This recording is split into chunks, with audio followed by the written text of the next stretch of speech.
এগুলাকে আজকে ছাদের উপর একদম খাইতে দিতে আসা হয়নি, প্রচুর বৃষ্টি হচ্ছে সারাদিন।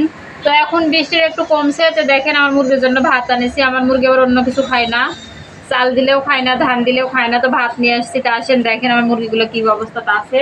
আর এই তো সারাদিন বৃষ্টি, সব দেখেন পুরো ছাদ ভিজে আছে পানি। আর এই তো আমি এটার ভিতরে আমার মুরগিগুলো রাখিছি, মানে বৃষ্টির সময় ছাদ ফাঁকা, সেই জন্য যে বাথরুমের একটা ঘর আছে, ফল ছাদ দেওয়া আছে, সেই রুমের মধ্যে আমার মুরগিগুলো রাখিছি। আর আমার যে এতই কষ্ট জানেন না, তাই হাঁস মুরগি এগুলো নিয়ে প্রচুর কষ্ট। তো দেখেন ইট টিট দিয়ে কি করে আমি চাপা দিয়ে রাখিছি, এতটা আমার কষ্ট, তাও কিচ্ছু ঠিক করে দেয় না। কি নিম কি দিয়া না কি দিয়া আমি এগুলা ঠিক করে রাখিছি। তো মুরগিগুলো একদম অন্য কিছু খাইতে চায় না। ওই তো দেখেন আমার মুরগিগুলা, ওই যে দেখেন আরো আছে ভিতরে ঢুকে আছে। আর ওই তো মুরগির ঘর দেখতে পাচ্ছেন আপনারা, দেখেন মুরগিগুলোর ঘর। মানে ছাদের উপরে রাখি, কিন্তু ছাদ এখন খোলা, একদম পানি পড়তেছে, সেই জন্য আর ছাদে রাখিনি নিচে। এখন ভিতরে ঢুকাই রাখিছি সবসময়ের জন্য। এখন আমি খাবার দেবো খাইতে মুরগিগুলা। থামো বাবা থামো, ভাঙ্গাচোরা ছাদ আবার উল্টা পড়ে যাচ্ছে। ধান দিয়েছি তাও খাইনি, ধান দিয়েছি চাল দিয়েছি কিচ্ছু খাইনি। ভাত দিলে গা খাবে, এত মুরগির অভ্যাস খারাপ। এত দেখেন এখন ভাত দিব, দেখেন প্যাকা প্যাক খাই নেবে নি। হ্যাঁ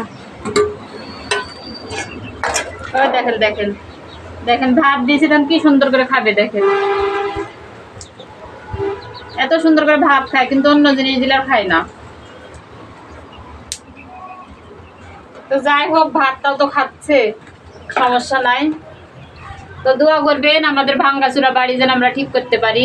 আর তো দেখেন ছাতাটাও নিয়ে আসছে, একদম ভাঙ্গা, সবকিছু খুলে খুলে পড়ে গেছে, যে ছাতার আর জীবন নাই। তো পানি ছাড়ে গেছে, আর পানি এখন ধীরে ধীরে পানি, ছাতা ছুঁয়ে দিই। থাকো বাবা থাকো।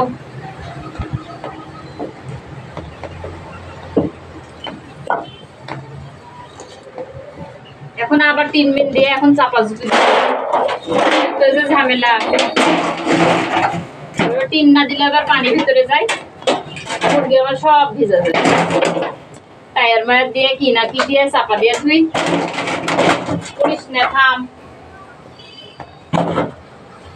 করিস না, দাঁড়া।